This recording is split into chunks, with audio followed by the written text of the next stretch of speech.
Hello one and all, this is a catch-all quarterfinals video about... what's happening with the computer there? Very odd. Right, this touch control stopped working or something or other, blah blah blah, flashed up. Really breaks your concentration, doesn't it?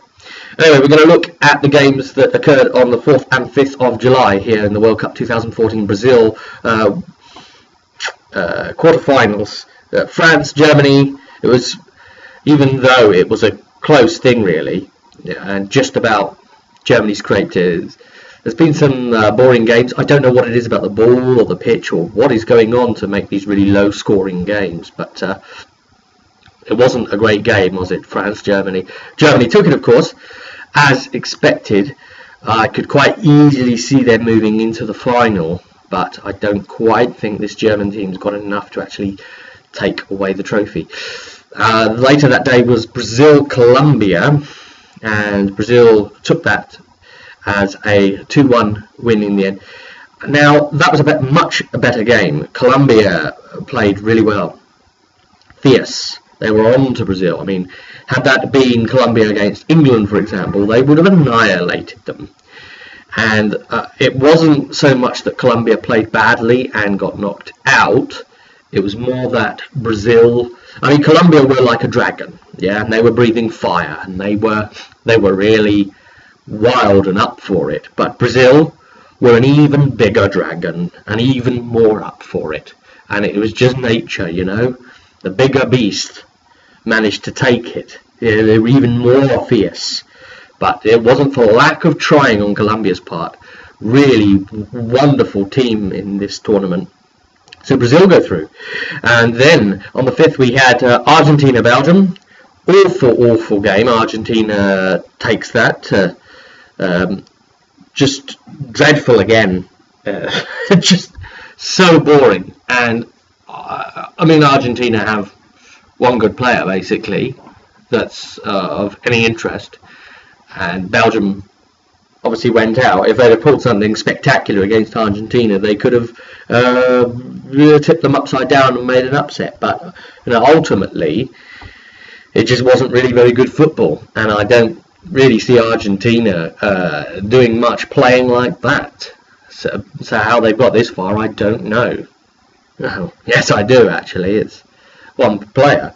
Then we had the Netherlands-Costa Rica, and again, another fairly bland game, somewhat, and it was only really towards the very end, almost like 10 minutes from the end in extra time, right?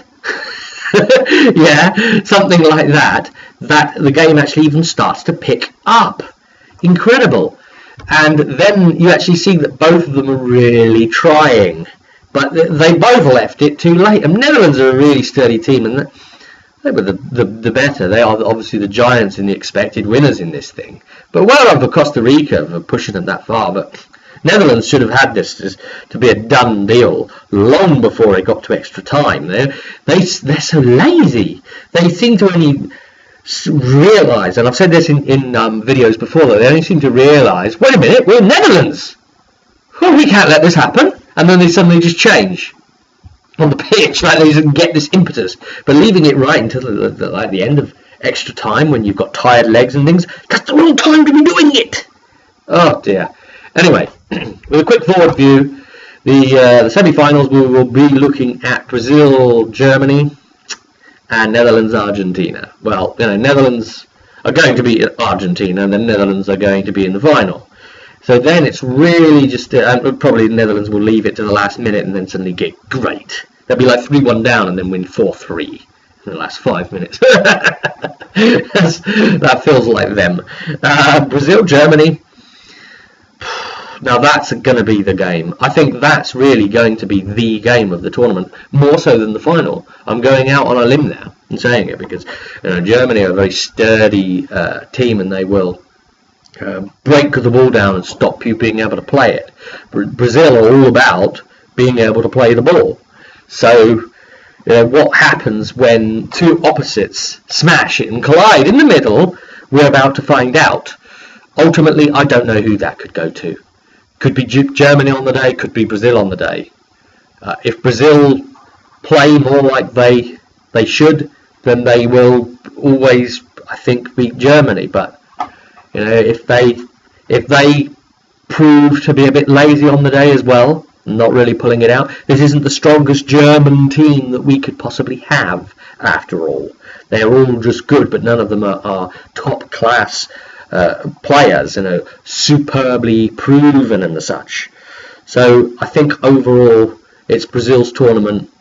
They might just take it, but I think it's going to be down to the day. So it's definitely, obviously, going to be the Brazil-Germany versus Netherlands, and I think Netherlands I'm still going to give them the shot at winning the trophy. They're still my favourites. They've been all along since the group stages my favourites to win this, and we will see what happens anyway. And yeah, if only some of these games could be more consistent and brilliant all the way through. I will just make one last point about the Netherlands, their manager. Really tactical elements there. The choice of taking a goalkeeper off in the last minute of extra time just to put another goalkeeper on who's been trained, obviously, specifically just for a penalty shootout.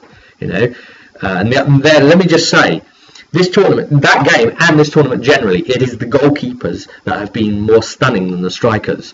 They are the ones that should get all the credit this year. All the playbacks and stuff should really be the amazing saves that have occurred. USA's goalie, for example, insane saves. And last night, both goalkeepers with the Netherlands and Costa Rica, both goalkeepers were immense. And to me, they were both just men of the match, straight there. Lifesavers, time after time. So it's maybe a little bit easier for them in this really hot weather because they aren't having to run about so much. So maybe, the goalkeepers get to pick something up there and see something great against the strikers who are having to run at them, of course. And, tired legs, really hot weather. I don't envy it. But this is all upcoming. Amazing last minute situation to the game. You could have missed the rest of the game and just tuned in for extra time, and you would have had pretty much a whole game's worth just in the second half of extra time. So much drama. But we will see you at the next one. Until then, ciao.